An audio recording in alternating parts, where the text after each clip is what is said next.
Parfois, la voix humaine fonctionne comme un fil invisible. Elle ne coupe pas par le volume, elle coupe par la direction.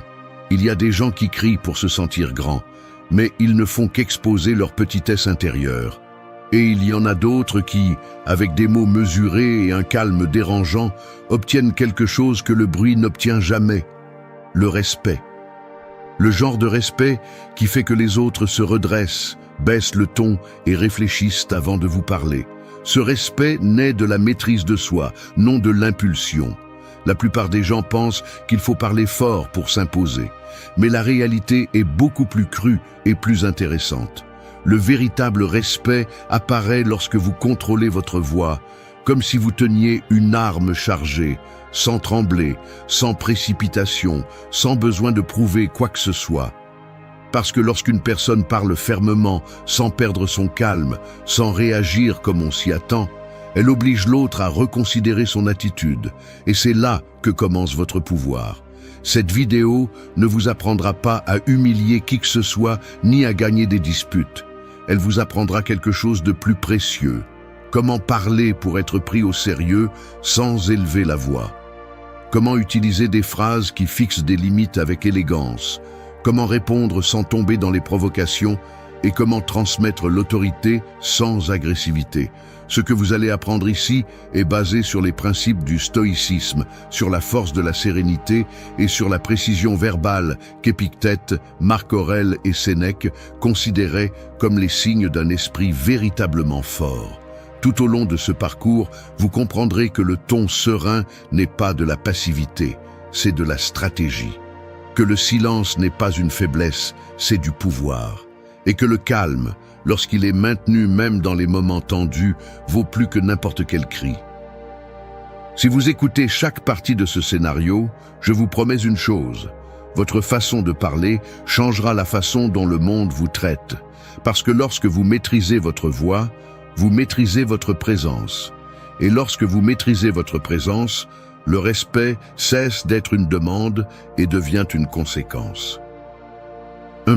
Parle avec fermeté et calme. La voix ressemble beaucoup au pouls d'un guerrier. Elle ne se mesure pas par la force de ses battements, mais par sa constance lorsqu'autour de toi tout tremble. Car celui qui maintient son pouls stable au milieu du chaos devient automatiquement la personne que tout le monde écoute, même ceux qui le sous-estimaient auparavant. C'est la force d'une voix sereine et ferme. Une voix qui ne rivalise pas en volume, mais en contrôle.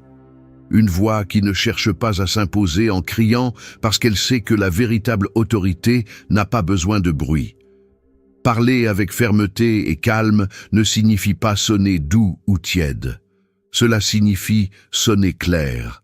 Cela signifie que chaque mot sort avec la précision de quelqu'un qui n'a pas besoin de se justifier. La fermeté se ressent lorsque tu parles sans hésiter, lorsque ton ton ne monte ni ne descend au rythme de l'émotion de l'autre, lorsque tu maintiens une stabilité verbale qui fait que l'autre personne réalise qu'elle ne va pas te déplacer de ton centre. Cela dérange, cela met mal à l'aise, cela impose. Parce que rien ne désarme plus que de voir qu'ils ne peuvent pas te déstabiliser. Le respect que tu cherches n'apparaît pas lorsque tu essaies de montrer ta force, il apparaît lorsque ton ton reflète que tu l'as déjà. C'est pourquoi le calme est une arme. Et je ne parle pas du calme passif, mais du calme conscient, celui qui te permet de regarder une situation tendue sans réagir comme ils s'y attendent. Celui qui crie montre qu'il a perdu le contrôle. Celui qui garde la voix ferme montre qu'il a déjà gagné, parce qu'il contrôle quelque chose que la plupart ne contrôlent pas, leur impulsion. Une voix ferme communique 3 choses qui obligent les autres à te traiter avec respect. Premièrement, elle transmet une clarté mentale. Deuxièmement, elle démontre l'autocontrôle. Troisièmement, elle marque le territoire sans agression. Et les gens respectent toujours celui qui contrôle son territoire interne. C'est exactement ce qu'Épictète enseignait quand il disait que nous ne pouvons pas contrôler ce que les autres font. Mais comment nous choisissons de répondre? Le ton ferme est ce choix conscient qui te sépare de la réaction impulsive et te place sur le terrain de la maîtrise de soi. Parler calmement ne te rend pas faible, cela te rend imprévisible. Les gens s'attendent à du bruit, ils s'attendent à ce que tu élèves la voix, ils s'attendent à ce que tu te défendes à partir de l'émotion. Quand tu ne le fais pas, tu déconcertes. Et quand tu déconcertes, tu prends l'avantage. Par exemple, si quelqu'un te parle de manière agressive, répondre par un « parlons calmement, nous nous comprendrons mieux » peut désamorcer la tension immédiatement ou peut révéler qui a vraiment perdu son sang-froid. Dans les deux cas, tu gagnes du respect parce que tu démontres que personne ne décide de ton ton sauf toi. Dans les situations quotidiennes, c'est un outil inestimable. Dans une réunion, ta voix calme devient autorité. Dans une discussion familiale, elle devient limite. Dans une conversation difficile, elle devient un signe de maturité. Et quand quelqu'un essaie de te provoquer et que tu maintiens la même sérénité, cela devient un rappel silencieux que ton esprit n'est pas disponible pour le chaos des autres. Le calme ferme n'est pas seulement une façon de parler, c'est une façon de te positionner dans le monde. C'est dire à l'autre sans avoir besoin d'explication. Je décide comment je parle, je décide comment je réponds, et ton attitude ne va pas dicter mon comportement. Quand tu parles ainsi, tu changes complètement la dynamique. Ta présence grandit, tes mots pèsent plus, ton silence acquiert même une plus grande autorité.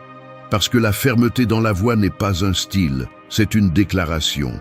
C'est montrer que tu as le contrôle de toi-même, et celui qui contrôle sa voix contrôle le respect qu'il reçoit. 2. Définissez clairement vos limites. Les limites fonctionnent comme les murs d'une maison. Si elles sont bien construites, elles protègent tout ce qui se trouve à l'intérieur. Si elles sont mal posées, n'importe qui peut entrer, déplacer des choses, toucher ce qu'il ne doit pas et traiter votre espace comme s'il était le sien. La façon dont vous parlez définit ces murs. Et quand vous parlez sans clarté, les gens ont tendance à vous envahir. En revanche, lorsque votre voix établit des limites fermes et sans peur, ils commencent immédiatement à traiter votre espace, votre temps et votre dignité avec respect. Définir des limites n'a rien à voir avec le fait de paraître dur ou autoritaire. Il s'agit de paraître défini. Une personne définie ne supplie pas, ne se justifie pas trop, ne se brise pas sous la pression sociale. Une personne définie parle comme quelqu'un qui sait ce qu'elle permet et ce qu'elle ne permet pas. Et cela se voit en quelques secondes.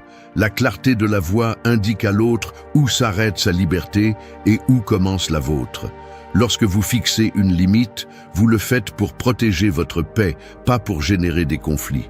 Beaucoup de gens ne savent pas fixer des limites parce qu'ils craignent de paraître rudes ou de mal paraître. Et cette peur est précisément ce qui fait que les autres en profitent. La clarté n'est pas de l'agression. La clarté est le respect de soi. Et le respect de soi déclenche toujours le respect extérieur. La limite est fixée lorsque vous dites calmement des phrases comme « Je ne continuerai pas cette conversation si tu me parles ainsi »,« Je ne suis pas disponible pour cela maintenant »,« Je n'accepte pas d'être traité de cette manière »,« Ce ton n'est pas approprié »,« Parlons mieux ». Il n'y a pas de cris, pas de menaces, pas d'insultes. Juste une affirmation directe qui oblige l'autre à ajuster son comportement ou à être exposé. La clarté de la limite est inconfortable pour ceux qui ont l'habitude de franchir des lignes sans conséquence. C'est pourquoi beaucoup de gens réagissent mal lorsque vous commencez à parler ainsi.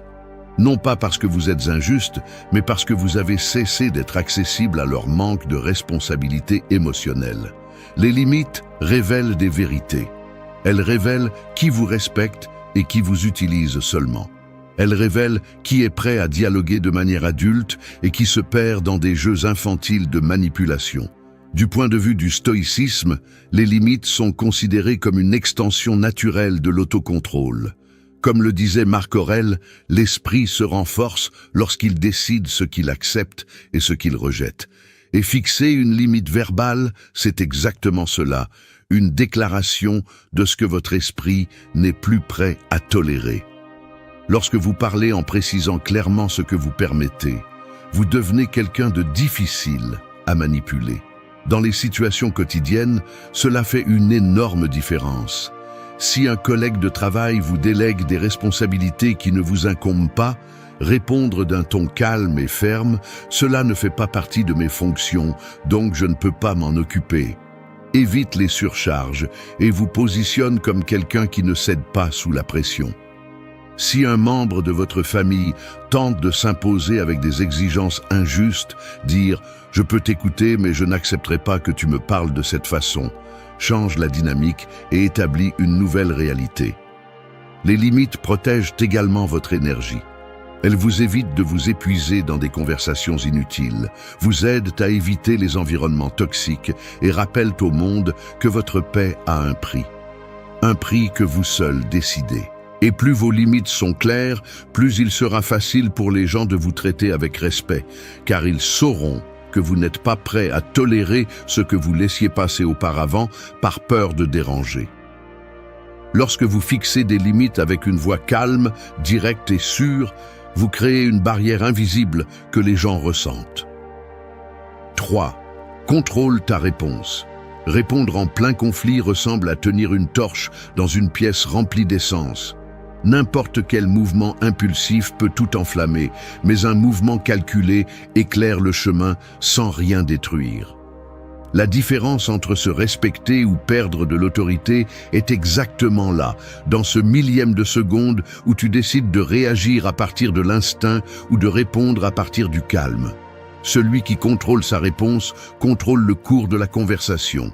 Et celui qui contrôle le cours de la conversation contrôle le respect qu'il reçoit.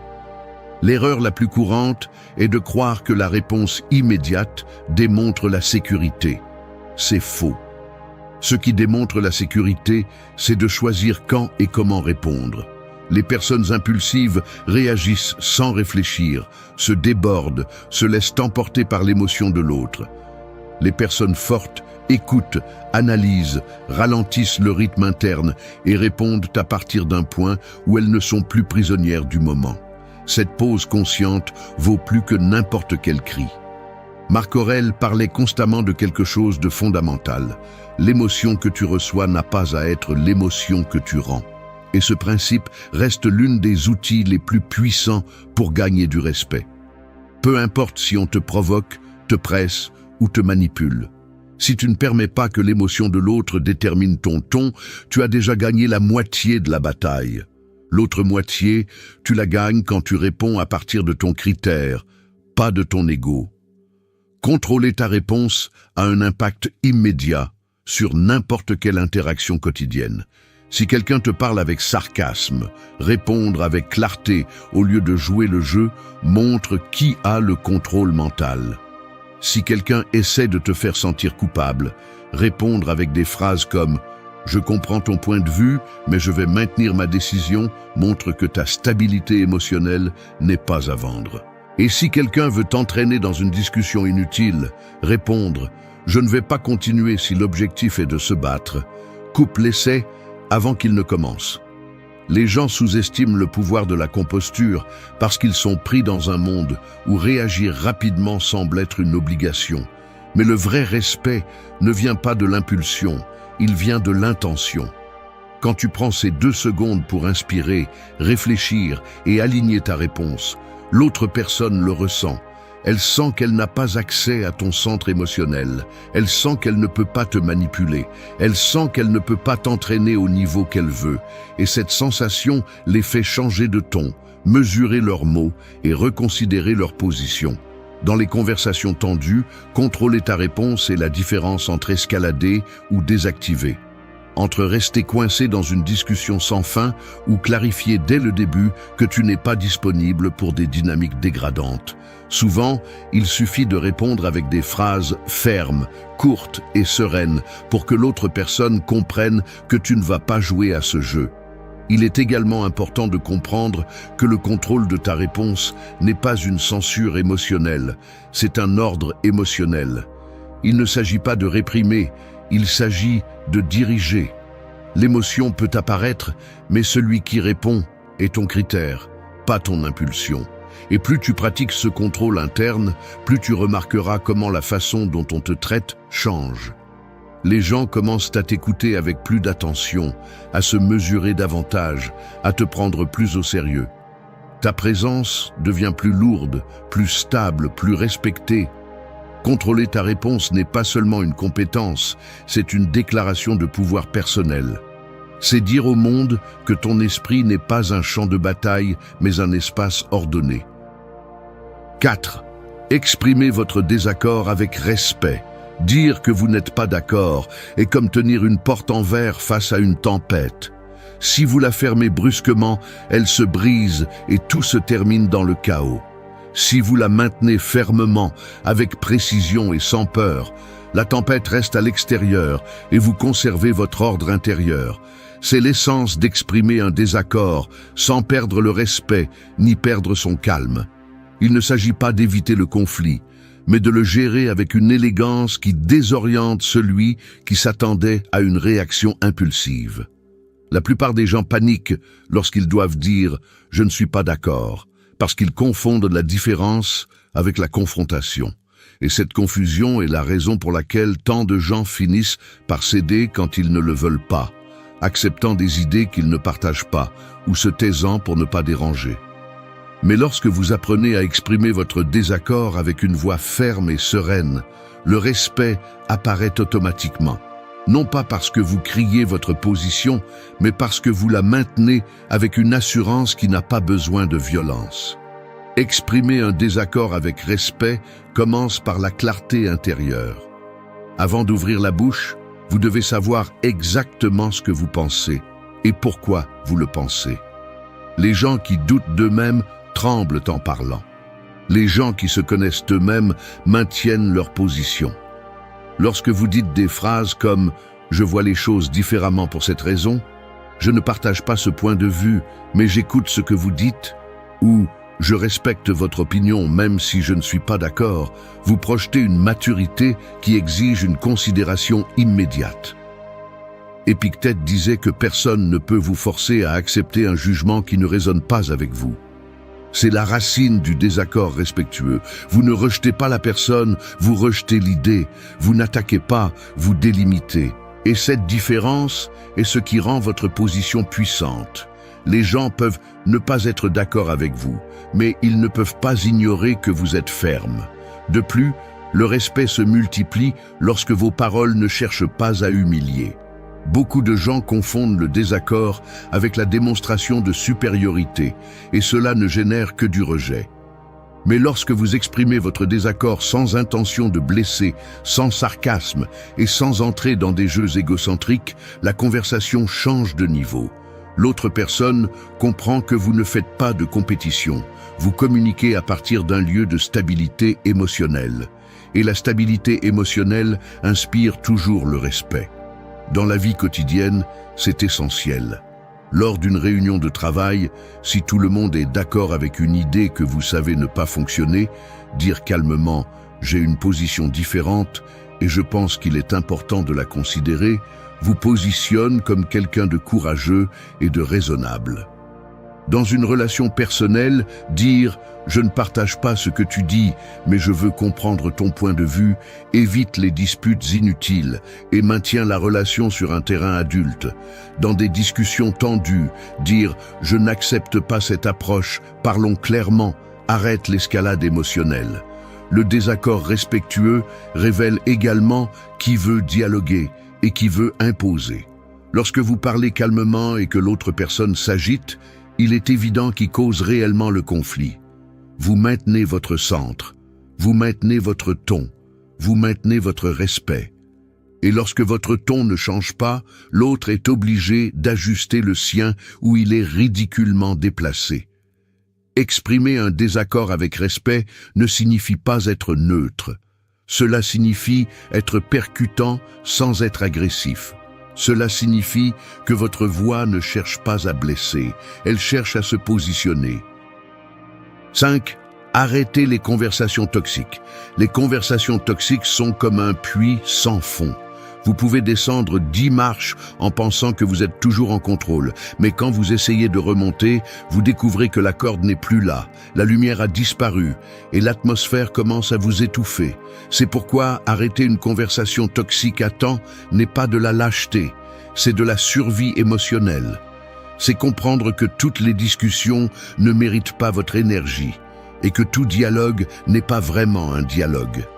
Certains ne sont que des pièges conçus pour vous épuiser. La plupart des gens tombent dans des conversations toxiques parce qu'ils pensent qu'ils peuvent réparer l'autre avec des arguments, de la logique ou de la patience. Mais on ne peut pas raisonner avec quelqu'un qui ne veut pas raisonner. On ne peut pas dialoguer avec quelqu'un qui cherche seulement à avoir le dernier mot. Et on ne peut pas rester calme si la conversation est construite pour vous provoquer. C'est là que l'apprentissage de l'arrêt devient une compétence essentielle pour gagner du respect. Parce que quand vous dites « jusqu'ici », vous dites beaucoup plus que ça. Vous dites « mon esprit n'est pas votre poubelle émotionnelle ». Arrêter une conversation toxique ne nécessite pas d'élever la voix, seulement du courage verbal. Des phrases comme « je ne continuerai pas si nous continuons sur ce ton ». Parlons quand nous pourrons tous les deux penser clairement, ou « cette conversation n'est pas productive, nous la laissons ici », sont puissantes parce qu'elles coupent l'énergie destructive immédiatement. Elles indiquent à l'autre que vous n'êtes pas disponible pour un échange sans sens, que votre temps a de la valeur et que vous ne resterez pas dans un environnement où votre dignité est compromise. Du point de vue de la philosophie stoïcienne, Sénèque l'expliquait clairement. L'esprit doit se protéger des stimuli qui le dégradent. Et cela inclut les conversations qui alimentent le ressentiment, la manipulation, la culpabilité ou le chaos. Les stoïciens choisissaient soigneusement qui ils écoutaient, ce qu'ils répondaient et dans quelle conversation ils investissaient leur énergie. Ils n'évitaient pas le conflit, ils évitaient la perte de contrôle. Et arrêter une conversation toxique, c'est justement cela. Protégez votre centre avant que l'autre ne l'envahisse. Dans la vie quotidienne, cette compétence est indispensable. Dans les discussions familiales où quelqu'un insiste pour vous blâmer pour des choses que vous n'avez pas faites, arrêter la conversation empêche de tomber dans des dynamiques absurdes que vous connaissez par cœur. Au travail, lorsqu'un collègue veut vous entraîner dans des plaintes interminables ou des ragots qui n'apportent rien, dire « je ne veux pas entrer dans cette conversation » ne vous protège pas seulement, mais marque une distance et génère un respect immédiat. Dans une relation sentimentale, savoir couper un échange où l'autre cherche à blesser plutôt qu'à dialoguer est un moyen de vous rappeler que votre amour-propre est au-dessus de tout lien. Beaucoup pensent que stopper une conversation, c'est la perdre, mais c'est exactement le contraire. Vous la gagnez parce que vous ne tombez pas dans les provocations, vous ne donnez pas votre énergie et vous ne permettez pas à l'autre personne de décider de votre état émotionnel. Le calme ferme révèle qui est en contrôle. Et celui qui est en contrôle gagne le respect même de ceux qui tentent de le déstabiliser. Arrêter une conversation toxique vous donne aussi de l'espace. De l'espace pour penser, pour traiter, pour décider ce qui en vaut la peine et ce qui ne l'en vaut pas. De l'espace pour ne pas réagir sous pression. De l'espace pour revenir à vous-même avant de répondre. Et cet espace est un énorme avantage que la plupart des gens ne savent pas utiliser. Les gens qui se laissent entraîner perdent en clarté. Les gens qui savent arrêter ne perdent rien et gagnent tout. 6. Parle à partir de ta valeur personnelle. Ressentir ta propre valeur, c'est comme marcher avec une armure invisible. Elle ne pèse pas, elle ne brille pas, elle ne fait pas de bruit, mais elle change complètement ta façon de te mouvoir dans le monde et la façon dont le monde te répond. Quand tu parles à partir de ta valeur personnelle, tu n'as pas besoin de prouver quoi que ce soit, tu n'as pas besoin d'impressionner qui que ce soit et tu n'as pas besoin d'élever la voix pour être entendu. Les gens perçoivent que tu es debout sur une base solide, une base qui ne vacille pas, même si d'autres essaient de te pousser. C'est la force silencieuse qui génère du respect immédiat.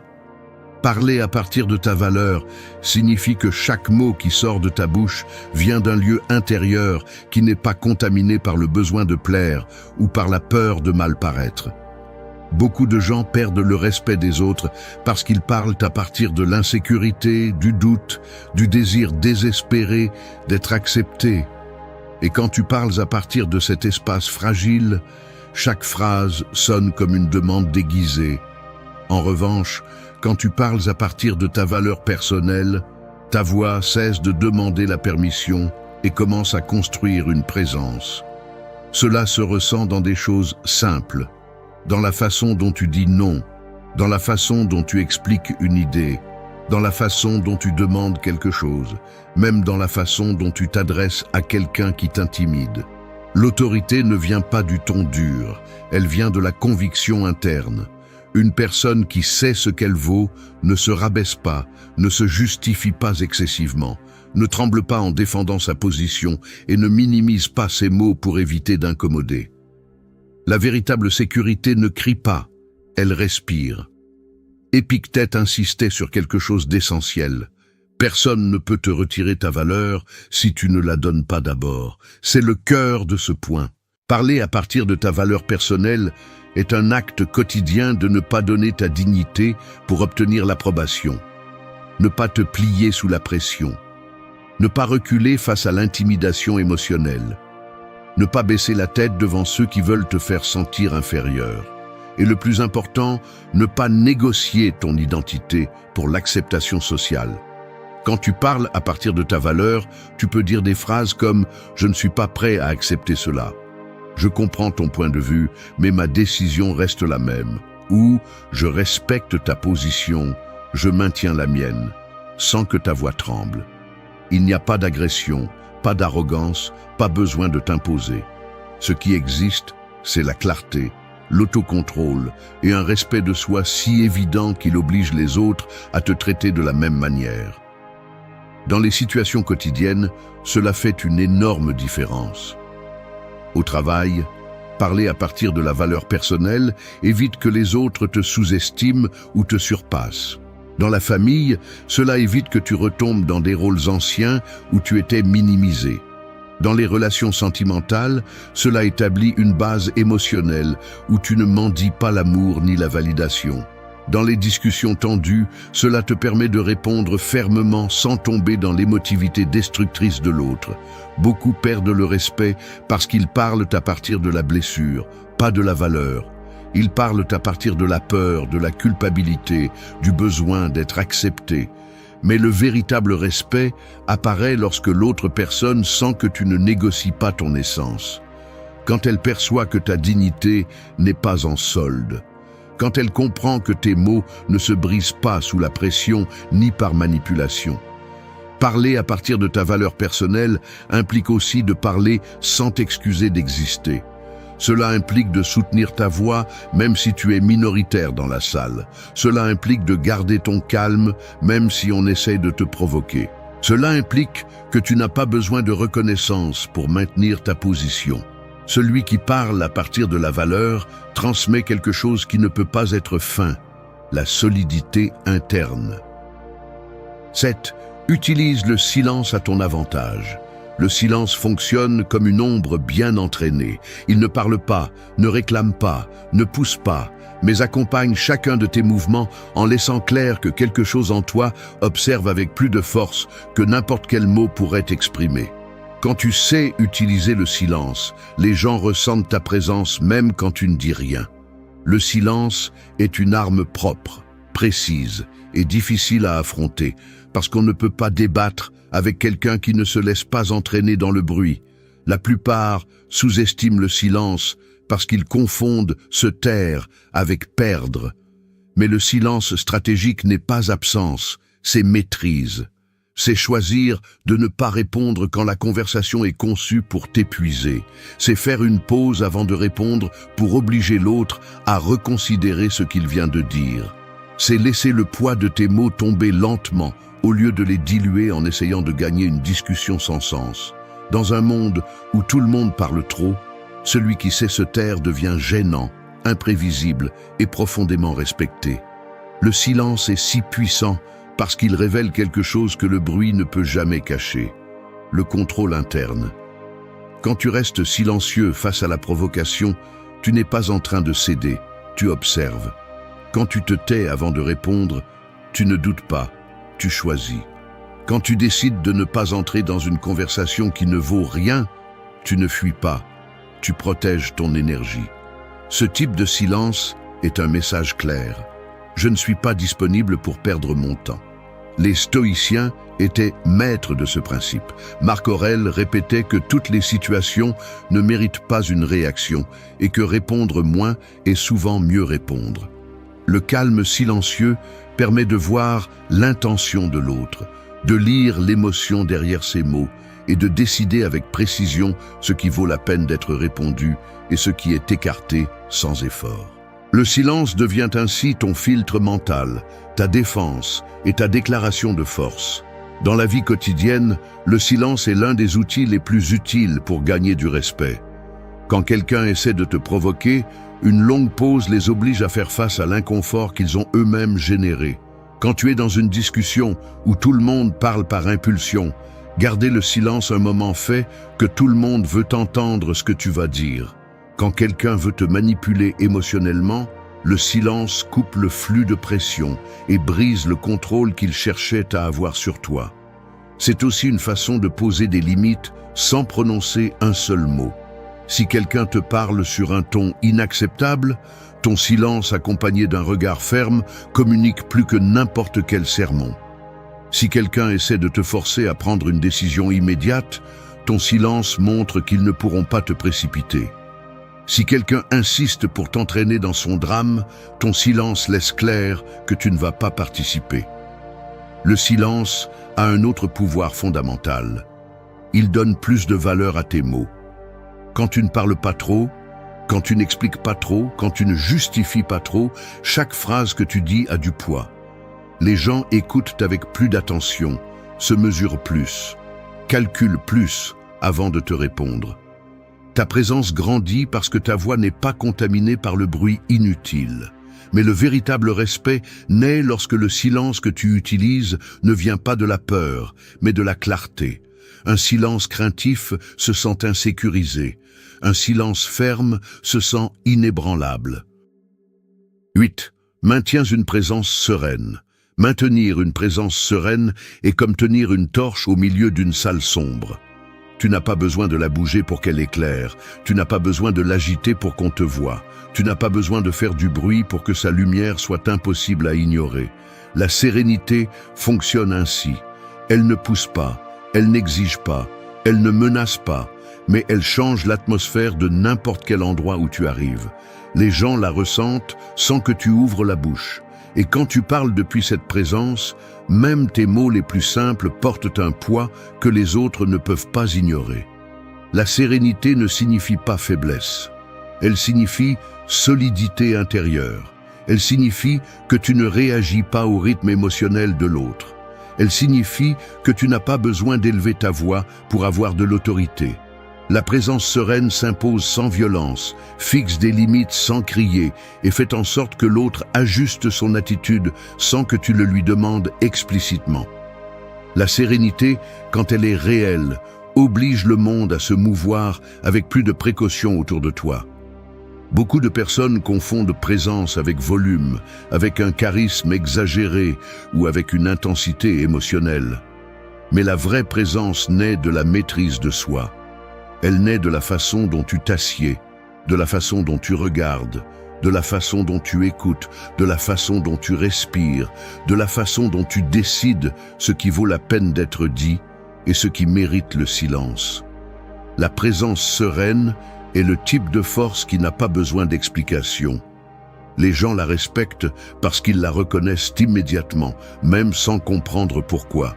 Les stoïciens le savaient depuis des siècles. Sénèque disait qu'un esprit tranquille est plus difficile à briser que l'épée la plus forte. Et c'est vrai, la sérénité déconcerte ceux qui sont habitués à contrôler les autres par des cris ou des manipulations. Lorsque tu restes serein, tu leur enlèves leur principal outil, la capacité de dicter tes réactions. Et quand quelqu'un ne peut pas contrôler tes émotions, il perd du pouvoir sur toi. Maintenir une présence sereine améliore aussi tes paroles. Elles sonnent plus claires, plus fermes, plus sûres. Quand tu parles depuis la sérénité, tu n'improvises pas par peur, tu ne réponds pas par colère, tu ne te perds pas dans des explications interminables. Tu dis ce que tu as à dire et tu le soutiens sans trembler. C'est ce qui fait que les autres te prennent au sérieux. Dans les conversations tendues, ta présence sereine donne le rythme. Si l'autre monte le ton, tu ne le suis pas. S'il essaie de te provoquer, tu ne le nourris pas. S'il veut t'entraîner dans le conflit, ton calme coupe la dynamique. Une simple phrase dite avec sérénité peut désamorcer une situation compliquée. Quelque chose comme « je ne vais pas entrer dans ce ton » ou « nous pouvons parler mais sans agression » depuis une présence forte est suffisant pour repositionner toute l'interaction. Dans les environnements de travail, la sérénité fait de toi la personne vers qui on se tourne quand tout se complique. Non pas parce que tu es le plus bruyant, mais parce que tu transmets de la stabilité. Les gens respectent celui qui garde son sang-froid sous la pression. La sérénité est une preuve de maîtrise de soi, d'intelligence émotionnelle et de clarté mentale. Et ces qualités combinées génèrent de l'autorité même si tu n'as pas le poste le plus élevé. Dans les relations personnelles, la présence sereine évite que tu tombes dans des jeux émotionnels. Elle évite que tu sois manipulé par des impulsions. Elle évite que tu sois entraîné dans des drames inutiles. Et elle évite que des émotions que tu n'as pas choisies se déclenchent en toi. Lorsque tu es serein, tu envoies un message silencieux mais puissant. Tu ne peux pas contrôler ma paix. Maintenir une présence sereine crée un impact. Les gens t'écoutent différemment. Ils t'observent différemment.